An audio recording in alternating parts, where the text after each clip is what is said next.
Setelah Salomo mengakhiri doanya, api pun turun dari langit, memakan habis korban bakaran dan korban-korban sembelihan itu.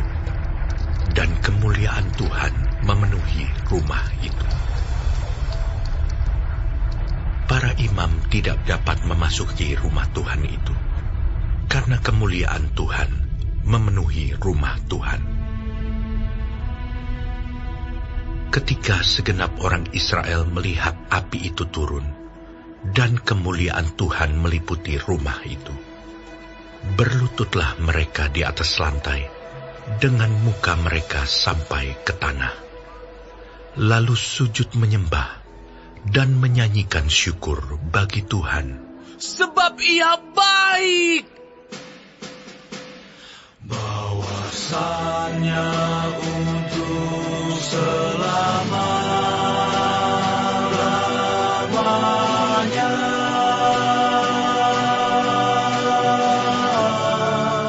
kasih setianya.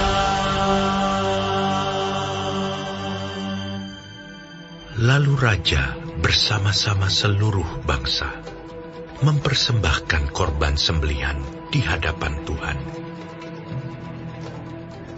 Sebagai korban sembelihan, Raja Salomo mempersembahkan 22.000 ekor lembu sapi dan 120.000 ekor kambing domba. Demikianlah raja dan seluruh bangsa mentahbiskan rumah Allah. Para imam telah siap berdiri pada tempat mereka. Begitu pula orang-orang Lewi telah siap dengan alat-alat musik untuk memuliakan Tuhan, yakni alat-alat musik yang dibuat Raja Daud untuk mengiringi nyanyian syukur bagi Tuhan.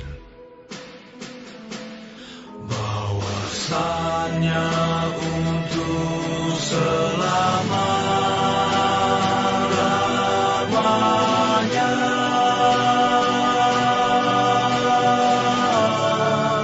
kasih setianya.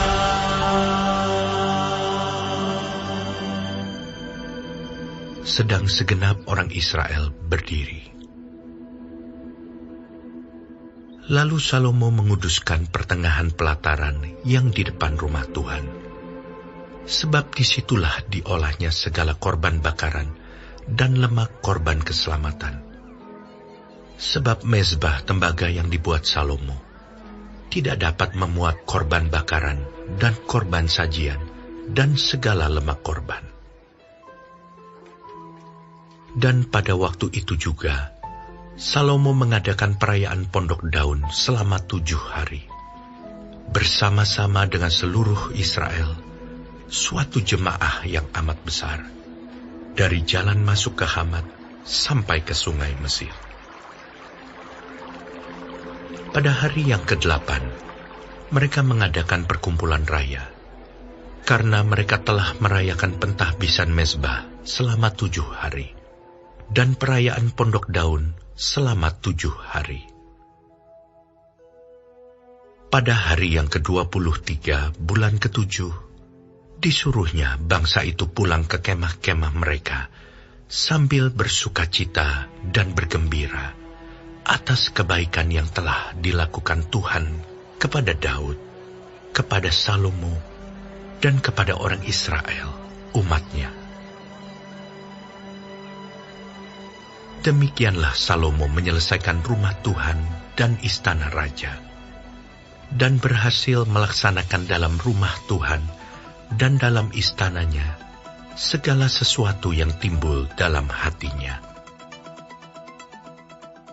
Kemudian Tuhan menampakkan diri kepada Salomo pada malam hari, dan berfirman kepadanya, "Telah kudengar doamu, dan telah kupilih tempat ini bagiku sebagai rumah persembahan.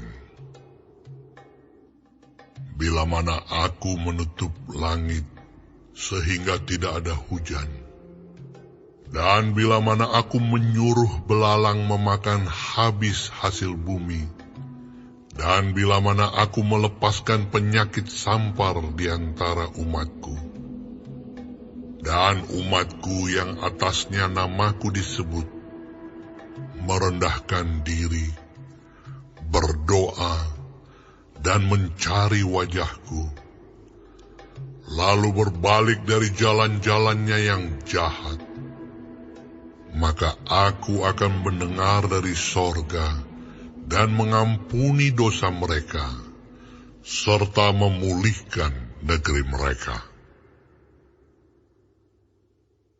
Sekarang mataku terbuka, dan telingaku menaruh perhatian kepada doa dari tempat ini. Sekarang telah kupilih dan kukuduskan rumah ini, supaya namaku tinggal di situ untuk selama-lamanya. Maka mataku dan hatiku akan ada di situ sepanjang masa.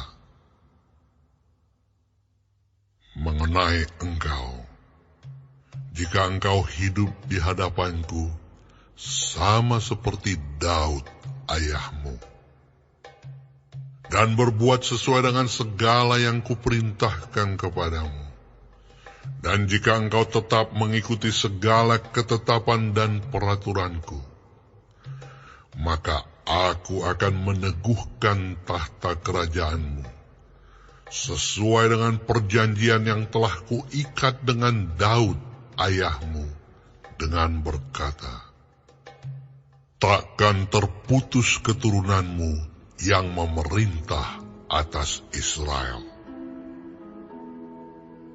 Tetapi jika kamu ini berbalik dan meninggalkan segala ketetapan dan perintahku yang telah kuberikan kepadamu, dan pergi beribadah kepada Allah lain, dan sujud menyembah kepadanya, maka aku akan mencabut kamu dari tanahku yang telah kuberikan kepadamu, dan rumah ini yang telah kukuduskan bagi namaku akan kubuang dari hadapanku, dan akan kujadikan kiasan dan sindiran di antara segala bangsa.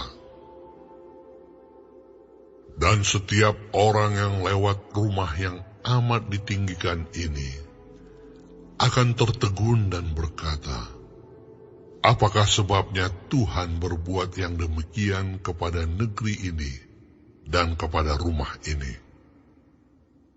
Maka orang akan berkata, sebab mereka meninggalkan Tuhan Allah nenek moyang mereka, yang membawa mereka keluar dari tanah Mesir, dan sebab mereka berpegang pada Allah lain, dan sujud menyembah kepadanya, dan beribadah kepadanya. Itulah sebabnya ia mendatangkan segala malapetaka ini ke atas mereka.